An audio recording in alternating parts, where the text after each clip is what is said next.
Hey guys, it's Vornskyr here, and today we're back in the Elite Dangerous Powerplay Beta, and we're going to take a look at the two new ships that were added to the game, those being the Imperial Courier and the Diamondback. So let's go into the shipyard and we'll take a look. Of course, the good thing about this beta is that everything is cheap, like all the outfitting parts and everything are super cheap. So we'll be able to like A-rate this and all that sort of thing. The bad thing is we can't actually see what the ships will cost in the real world. You can see this costs 5,643 credits. I believe, now don't quote me on this, I believe that this is going to cost around 2 million credits, the Diamondback, because I think in a newsletter they said that it was going to be twice the price of a Lakon Type 6. But I'm not 100% sure, and I've got no idea what the Courier is going to cost. But let's take a look at the Diamondback first. So we'll buy this. Have a quick look at the stats actually. So you can see top speed 283 meters per second, boosting up to 384. It's got 3 out of 10 maneuverabilities. Frameshift drive range 11.35 laden and unladen according to this. Obviously that will change as we upgrade the frameshift drive. Shields 93, armor 216, zero tons of cargo capacity. Interesting. 110. I think this is a medium ship, but it could be a small one. I'm really not sure. We'll find out, I suppose. So we've got 4 utility mounts, 2 small and 2 medium hardpoints. I think I said in the previous video, I think that's pretty much the same as a Cobra Mark III has. And then we got 1 size 2 internal and 3 size 3 internals. So that's all good. Let's buy this. And I'll just store my Anaconda. There we go. So let's see what this cockpit is going to be like. I wouldn't be surprised if it's a lot similar to the Type 6 cockpit, just kind of a big, boxy square with lots of visibility. And yep, that seems to be about right. Alright, that's pretty cool. So a fairly standard Lakon cockpit, I guess. But that's still good, you got lots of visibility. And this ship, according to the description, is supposed to be a kind of combination combat / exploration ship. So you'd want a bit of visibility, but let's outfit this thing. And it's got an interesting sort of profile. We'll actually get a look at it in the debug camera once we're flying around. But let's outfit this. We can see a bit of it here actually. It's not bad. All right, so I'll outfit this because that could take a while, and then we'll just run through it quickly afterwards. Okay, so we've got this loaded out now. I've gone for a really basic sort of loadout. It's kind of a combination combat and exploration loadout. It kind of does a bit of both, so it's probably not going to be very good at both, but or at either, I'm really sure. Anyway, you can see weapons. We've gone for all gimbaled weapons. Now, looking at the hardpoint placement on this ship, you could probably use fixed weapons fairly easily, because you can see these are our medium mounts here, and these are our small mounts here. Now, it doesn't look like there's going to be a lot of well, I think they'll be able to get fairly good convergence, even with fixed weaponry, but we'll try it with gimbaled, and we'll see how it goes. But so I'm just running 2 gimbaled beams, medium beams, and 2 small multi-cannons. I've also got a chaff launcher and a kill grunt scanner, and then the last 2 are empty. I was having some problems with power usage. I could probably go a bit higher, actually. But anyway, whatever, it doesn't really matter. I'm not trying to optimize this or anything like that. So, outfitting. You can see we've got an A4 power plant, A4 thrusters, A4 frameshift drive. Now this is really good. It gives us a 23.5 light year jump range. And that's the same laden and unladen. You basically, personally I wouldn't bother trying to use this as a cargo carrying ship. You can see we've got 3 size 3 internal compartments and 1 size 2. Now the thing is, a size 3 internal compartment can have, what is it? 8 units of cargo, I think. Oh, those are the fuel tanks as well. I couldn't see them the other day. So that carries 4 tons of fuel. Interesting. So anyway, where's this cargo? There's another fuel tank. There we go, capacity 8. So yeah, you're just not going to be able to have very much cargo. I mean, it's what, 24 units of cargo in these 3 internal compartments. And you get another 4 units there. It's really not much cargo at all. So I wouldn't bother using this as a trading ship at all. I would just stick with it being a long-range exploration and combat ship. As I was saying, 23.5 light years, that's a very good jump range, especially with a 16 capacity fuel tank, so you'll be able to go for a little bit. And of course, having a fuel scoop is a good idea if you're going to do any exploration. Although if you were dedicating this as an exploration ship, you could probably also stick a couple of fuel tanks in there as well as the fuel scoop, and you'd just be able to jump further, or jump for longer periods of time without having to refuel. But anyway, so where was I? D2 life support. I don't bother putting in A-class life support normally. I mean, it takes more power, and I don't know, personally, if you need 25 minutes of oxygen, you're probably in pretty serious trouble anyway. So I think 7.5 is pretty good for me, but obviously your preferences may vary. So A3 power distributor, a size 3 power distributor. I'm not sure how effective this is going to be. Obviously this isn't a big ship, it probably doesn't need a lot of power or anything like that, but I think if you had like all energy weapons loaded up and you were firing, this would run dry pretty quickly, but who knows. Only A2 sensors, and then we've got all the rest of this. So the biggest shield I could get is an A3, and also stuck an A3 shield cell bank in there. But yeah, so that's, and a big discovery scanner, because I could. But yeah, so that's enough rambling on about this. Let's actually take it for a spin. So hopefully I'll be able to find something to pew. And the good thing is, because this is beta, I don't have to worry about reputation or anything like that. I can just open up on basically anybody, and I just blow myself up to clear the bounty. But yeah, so let me set up my fire groups as well. There we go. Ship released. Engines engaged. That should do. Landing gear retracted. Alright, so it rolls fairly well. I've only got 2 pips to the engines at the moment. So let's get out of here, trying not to run into the walls. That would be embarrassing. Alright, there we go. Decent sounding engines. Through the boost. Alright, so it's boosting fairly well.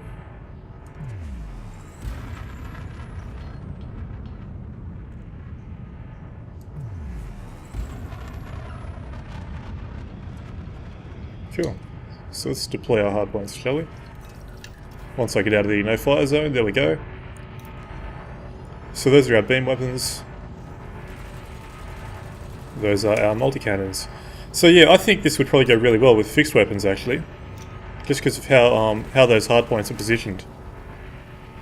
So, alright, so let's see, how long will it fire the beams for until it runs dry?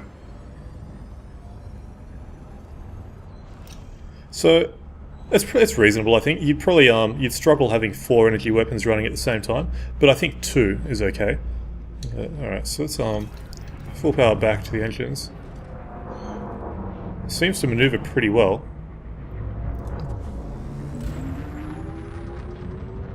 Decent pitch rate by the looks of it. Yaw obviously is terrible, as it is with every ship in this game. And roll is pretty good as well. But anyway, let's just go somewhere that I can shoot someone. So just the nav beacon will do.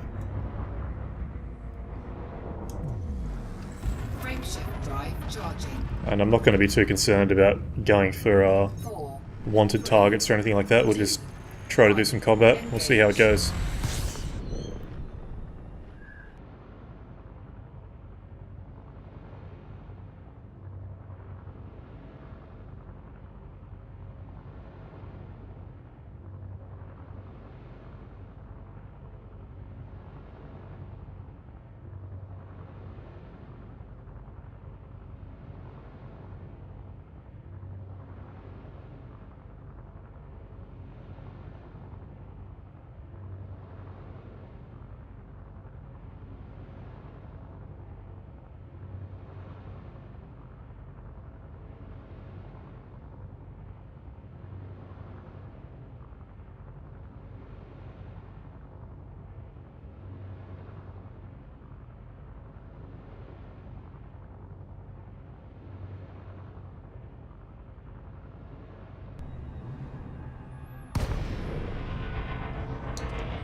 Okay, we are at a nav beacon. Let's find some worthy opponents, shall we?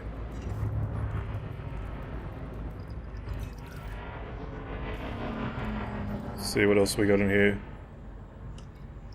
Whatever, this'll do. Alright, so full power to the weapons. Let's just open up. Target shields offline. So shields are down. Realistically, I should be powering it or targeting his power plant. So the thing about engaging clean targets is that you do get to see how it handles with a number of enemies shooting at you, because all the friendlies will jump in and engage. So you can see that that limited amount of energy in the weapons capacitor may become a bit of a problem, but it's doing pretty well. Target shields online. Right, let's go off this eagle. My shields have taken a bit of a beating.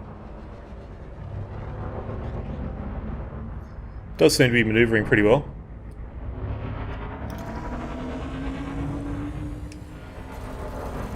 Target shields offline. Frameshift charge detected. And eagle be gone. Cool. Alright, what else we got? Another Cobra. Let's go for this guy. Put a bit of power to my systems to recharge. Oh, he's gone. I do have that shield cell bank, but I'd rather not use it until I actually have to. So let's target this guy's power plant. And he's actually wanted too, imagine that. Alright, so those shields recharge pretty quickly, that's good. They're not fully recharged, but they're close enough. Target shields offline.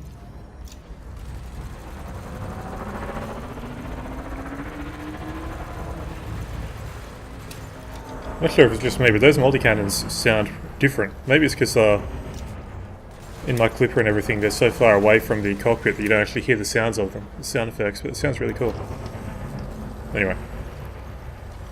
Target shields online. Target He's dead. shields offline. Target destroyed.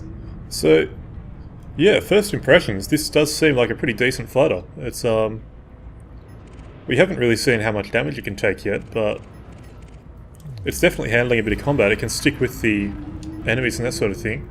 Obviously these aren't particularly highly ranked enemies or anything like that, but still. Let's just get this guy after me.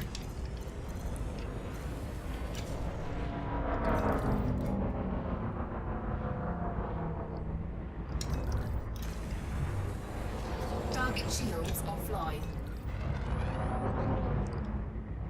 Yeah, so it can maneuver fairly well, I'd say.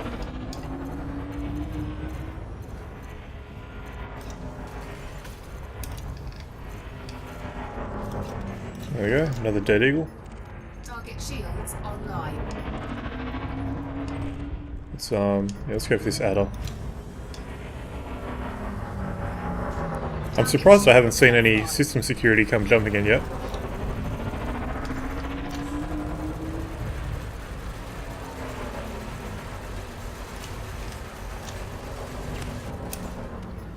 Target shields online. Where is this guy? There he is. Alright, so the system security's jumped in by the looks of it. Offline. So it might get interesting now.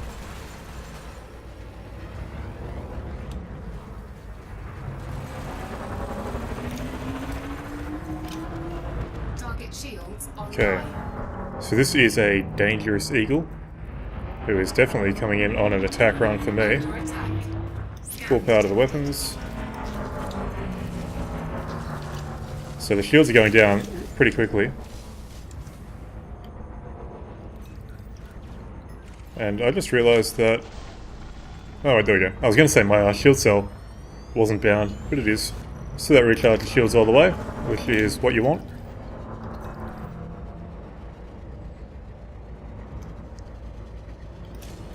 So that's where the gimbaled weapons come in handy.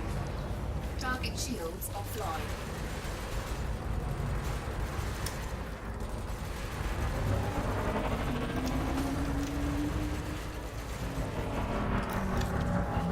Alright, let's go after this next eagle. Actually, yeah, we'll go after this Viper instead.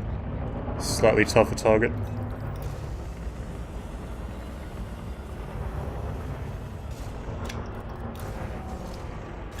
Just got to get his shields down.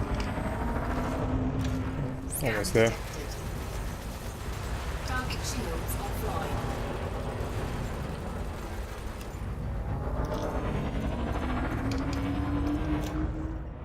So we're definitely sticking with these ships pretty well, just in terms of maneuverability and all that sort of thing.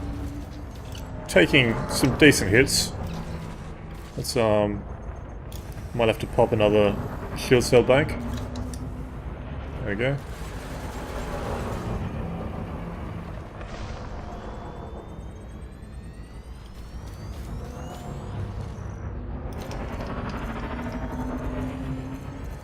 And again, I probably should be targeting power plants just to make this a bit faster, a bit easier, but whatever.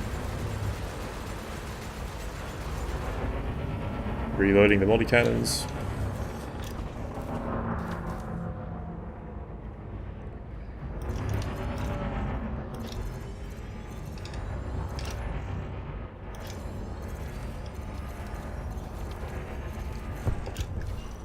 Alright, we'll take out this last eagle as well.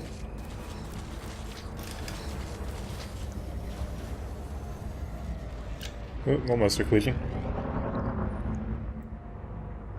So you will have to manage your shields pretty carefully if you're going up against multiple opponents, I guess, but I suppose that's true of any ship really.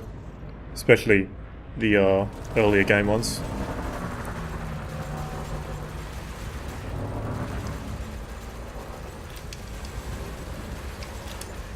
Alright.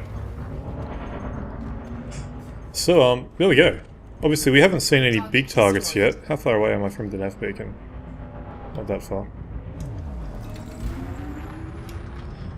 Yeah, we haven't seen how it would fare against an Anaconda or something like that yet, or a Python, but against smaller targets, the sort of things that you'll generally find if you do bounty hunting at a nav beacon, it handles those pretty well. A bit of a fight happening down here. And it's enjoyable to fly. It's fairly responsive. It's obviously fairly fast as well. It's got all the things that you want from a fighter, really. And of course, the Diamondback. Let's go up against our brother. Where are you, Diamondback? I saw it for a second. Target shields offline. Oh. Target shields online. But yeah, it's also got that long jump range that you'd want from an exploration ship. I mean, 25 light years, I think it was. Was it 25 or 23? 23 and a half. So that's obviously pretty good. Can't complain about that. Target shields online. Ah, I saw it again. God damn it! Where are you, Diamondback? Target shields offline. Target shields online. Alright, well, I got really badly distracted there trying to find that Diamondback and failing. But anyway, so yeah, this is a decent ship. Obviously, how useful it's going to be, or not how useful, but its true value is going to depend on how much it costs. But for a couple of million, which I think is what it will cost, it shouldn't be that expensive to outfit, given that it's mostly Class 4, so that shouldn't be too much of a problem.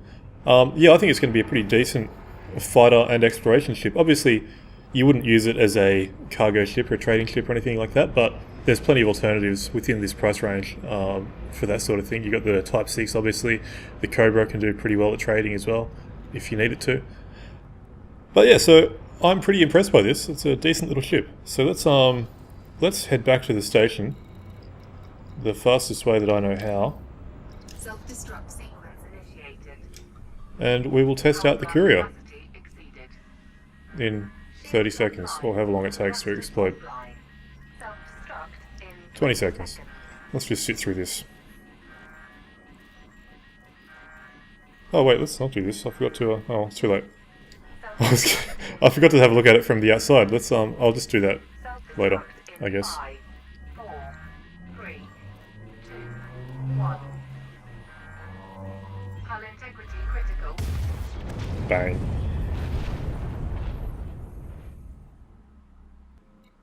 Okay, so now we shall buy the Courier, which is somewhere in here. There it is. So this one is obviously going to be a lot more expensive than the Diamondback. I'm assuming it will be anyway, because you can see the Diamondback costs 5,600 here. The Courier costs 25,000, so presumably it will be a fair bit more expensive once this update is released as well. But let's go through the stats. So 280 meters per second top speed, 380 when boosting. Apparently it has 0 maneuverabilities. Frameshift drive range of 7.69 laden and 8.83 unladen. That's pretty terrible, but obviously that's just with an E-rated frameshift drive, so hopefully that will improve a fair bit. Shield rating of 230, armor 144. Hull mass is only 35, so it's probably going to be a small ship, and 12 tons of cargo capacity. And we've got 4 utility mounts and 3 medium hardpoints. So that's 3 mediums. You can't really complain about that. I can't remember what the Viper has. Let me just have a quick look at that.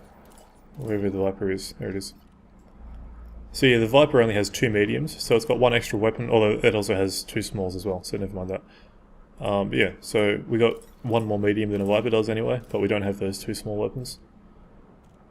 And we got 1 size 1, 3 size 2s, and 2 size 3s in the internals. So let's buy this. Just store the Diamondback.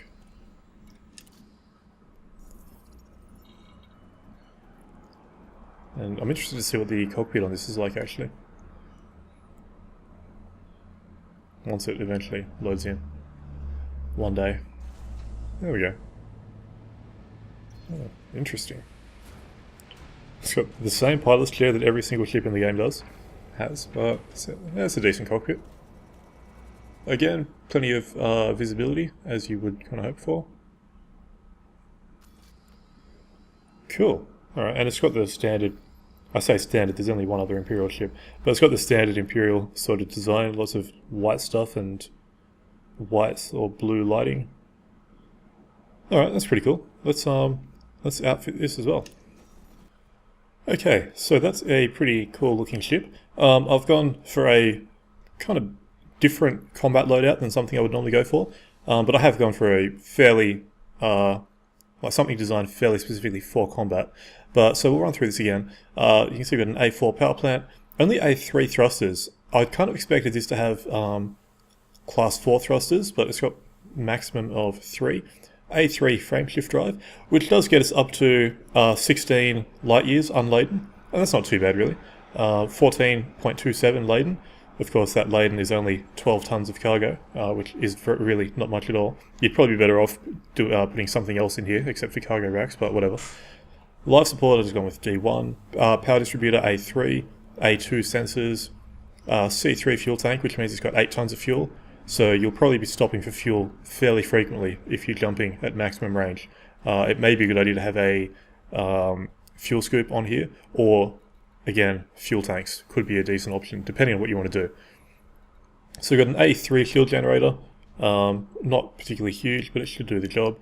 And another shield cell bank, just an A3 there, and as you can see, cargo racks there. Now for the weapons, I've gone with gimbaled beam lasers. I think gimbals are probably necessary on this ship. You can see how far apart these weapons hardpoints are. You can see, on the wings. It's like the Imperial Courier. You've got them on the wingtips, basically. So they're going to have to, to actually be centered, you probably want to use gimbals.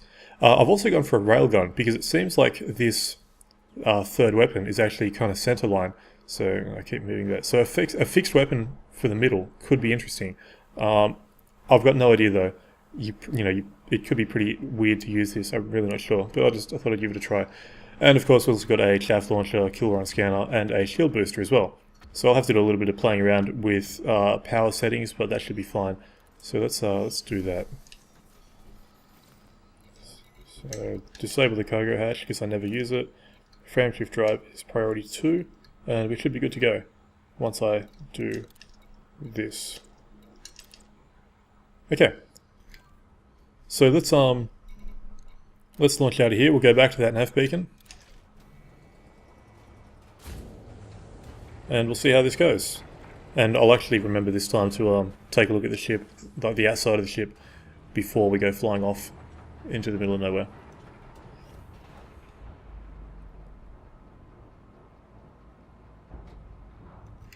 So let's launch out of here. Ship released. Engines engaged. Landing gear retracted. Already it is less maneuverable than the Diamondback was. It definitely feels like you're flying something with a long pointy nose. It's that threw me off for a little bit there. But anyway, I like that engine sound. Let's hit the booster. Alright, that's pretty cool. So let's Control-Alt-Space, if I can find the buttons on my keyboard. Aha, success. Alright, let's take a look at this.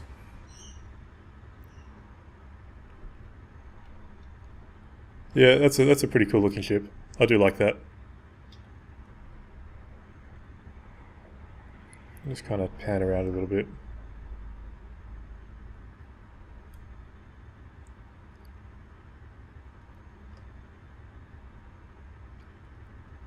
See what the bottom of it looks like underneath.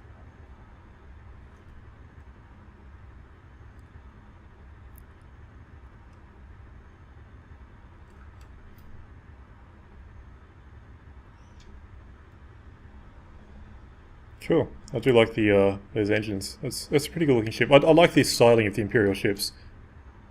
I think it's pretty cool.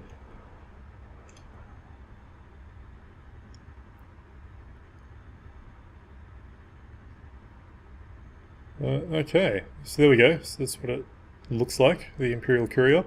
And we are hopefully out of the no fire zone as well at this point. Yep, we are. So let's deploy the hardpoints. I was hoping you'd actually be able to see the wings. I can't. I was hoping you'd actually be able to see the hardpoints on the wings, but I guess the cockpit's a bit too far forward. But yeah, so you can see that's a fairly wide separation between the weapons there. And obviously we've got our railgun underneath as well, which is centered pretty well. Cool. All right. So let's head to the nav beacon again, and we'll do some more pew-pewing against poor defenseless traders and everybody.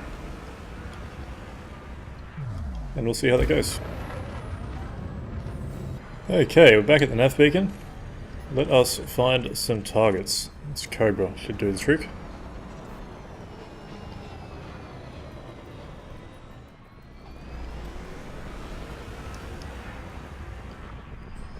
Scan detected. So, I'm just maneuvering around a little bit to see what this feels like. Definitely, I would say not as maneuverable as the Diamondback. It's not terrible, but it's not fantastic either. Especially because I think this ship is going to cost a fair bit more than the Diamondback does. But whatever. Let's see how this goes. This guy doesn't even have shields. I'll just pop him with the railgun straight to the power plant, if I can manage it.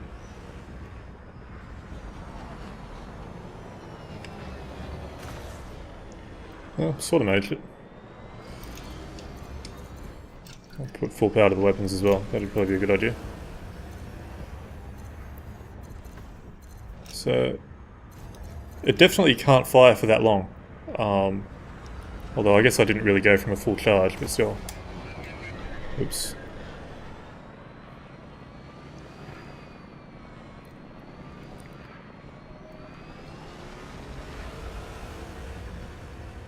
I kind of like that engine note. It's a little bit different, I guess.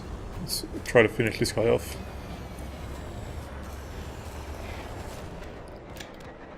Yeah, I'm not that impressed with how much, with how long those weapons can fire for, and that's only two of the three weapons firing at a time. So obviously, if I'd had 3 beam lasers instead of just 2, that would be running out of juice even faster. So let's go for this eagle though. Uncle Bob. You're gonna have a bad day, Uncle Bob. So I'm just keeping full power to the weapons at this point, so obviously not as much power to the engines or anything like that. I'm gonna have to hit the booster again.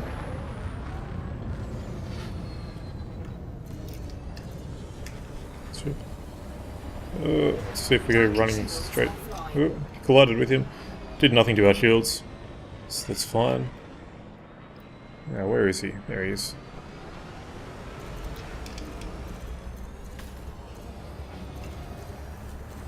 Oh, so he went down pretty quickly, but you'd kind of expect an Eagle 2, really. Oh, third lance.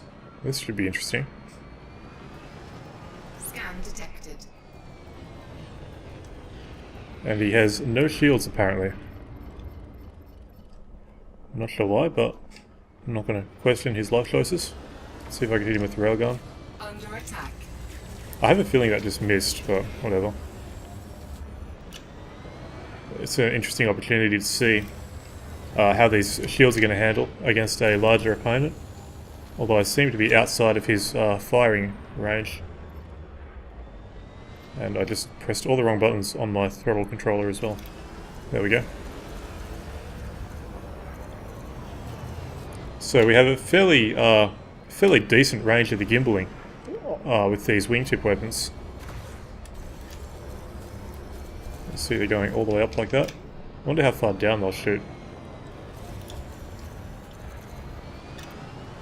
So if you go like this... Yeah, I don't think they're too great at shooting downwards, like below the cockpit. It's definitely taking a while to take this guy out. And this one is only mostly harmless. Of course, because he's only mostly harmless, he's not using particularly good weapons, which is why he's not really doing much to the shields. Frameshift charge detected.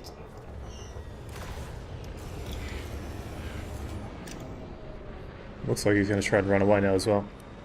That pitch rate, like the up and down movement, is not particularly impressive in this ship. It's taking a while to pitch, basically. Warning. Taking heat damage. There we go. He's done. Target destroyed. So I think maneuverability might turn out to be this this ship's biggest flaw, really. Let's go for this guy as well. Why is nobody in here using shields? What is wrong with you people? This one is actually wanted as well, so... Yay. Under attack. So the railgun is definitely making this go a bit faster, but the problem with railguns, as always, is more ammunition than anything else, and we seem to have some people shooting at us. That is system authority. Okay, let's take this guy out, then we'll deal with them as best we can, if I can keep up with him. There he is. Cool. Alright, Viper. Let's see how this goes. Might have to put more power to my engines just to keep up with him. You can see this pitch rate is just really not very good. Struggling just to keep up with this guy. There we go.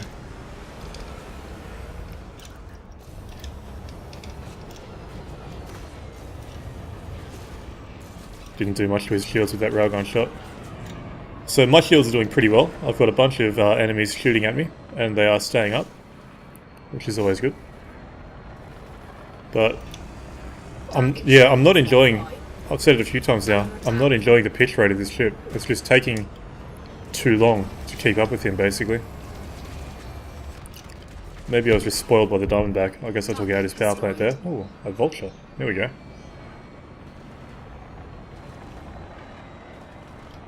We're getting better ships, or better enemies this time than we did with the Diamondback. Let's see how we go against this guy.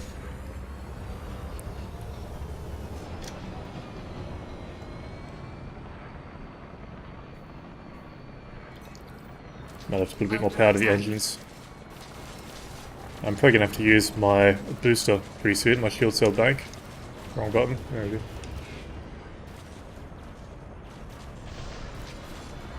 There seems to be a fairly significant delay between pressing the button and it actually firing. It's been a long time since I've used shield cell banks, and getting back onto the topic of maneuverability, I just can't keep up with this guy. I mean, remember that I've got A-rated thrusters in this as well, so... Ooh, shields are going down again. We've got too many enemies on us, really.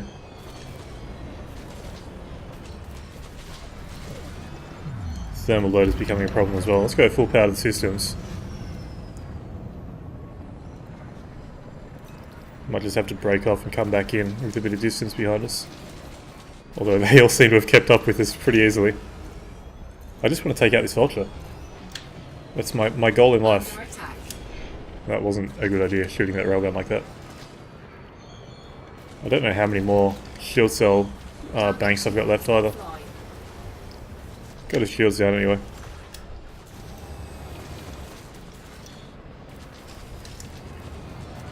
Hit that again, see if it fires. Oh, my shields, they're gone.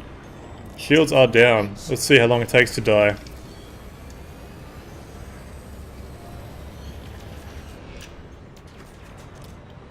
Well, I thought it would be taking a lot more damage than it has, but whatever.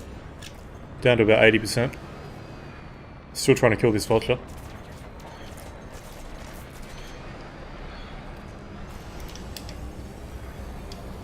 And of course I haven't targeted his power plant as I was doing previously. Which does mean, oh god, what was that move? But it does mean it's taking longer to kill him than it would normally. I'm surprised by how much damage this ship is taking with the shields down. I kind of expected it to be dead already, if I'm honest.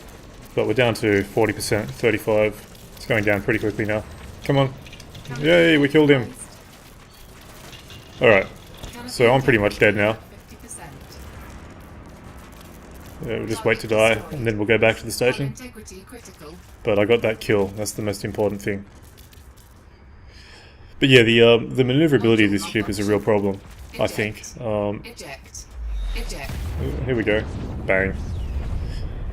Yeah, I think it's just that pitch rate really. It just struggles to keep up with more maneuverable ships like the Viper. We saw the problem with the Vulture.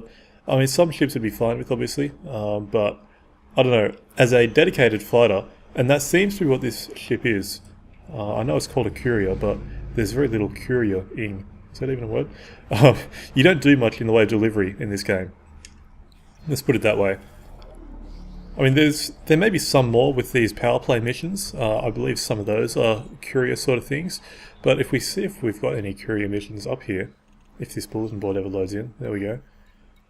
Yeah, you see that's 2,300 credits for a courier mission. So they're not really worth doing unless you're already headed to this station, basically. So I think, like I said, I think there are some power play missions that are to do with courier-ing. Couriering? I don't know, what am I saying? Let's have a look. Yeah, these preparation missions, I believe that these are basically courier missions.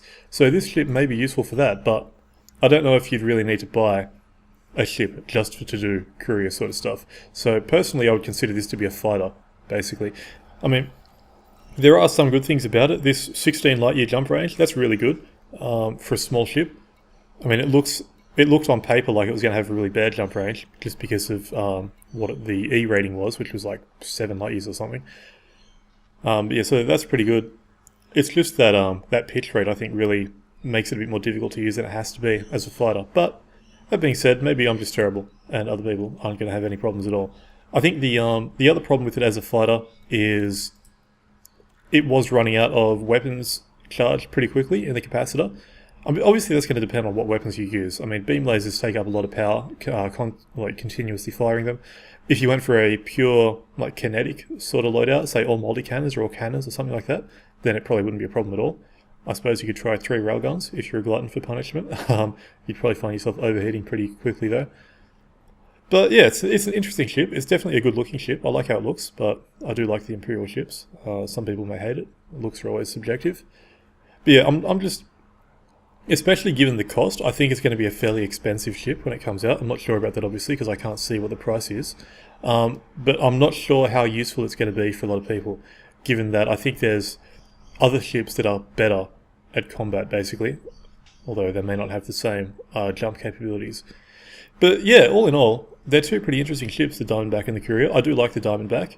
I think as sort of ships that, let's bring up the shipyard, but I think as sort of ships that add more diversity to the beginning ships of the game. Obviously they're a bit further past the Hauler and the Eagle and everything, but start getting up around the Viper, the Cobra, and the Asp sort of range, and the Type 6 I guess, it does add a bit more, just a bit more, what's the word I'm looking for? Versatility? Not really. Diversity. I think I already said that and I completely forgot. I think a brain fade even. Oh yeah, it's a bit more diversity to these early ships, so that's pretty cool. I think it's a good thing. Hopefully we start seeing the same sort of thing happen with some of the more high-range ships like the Python, Anaconda, all that sort of thing. A few more alternatives for the high-end sort of stuff. But yeah, all in all, it's pretty cool. They're decent ships. They may not be fantastic ships, but they're a decent alternative, I guess, is what I'm trying to say. But yeah, so I think I'll end this one here. So that is the Diamondback and the Imperial Courier. There will be a video coming up as well in the next few days about the different drones and that sort of thing. So hopefully that will be interesting. I guess we'll have to wait and see. But yeah, so until next time, I've been Vornskyr. Hope you enjoyed the video, and thanks for watching.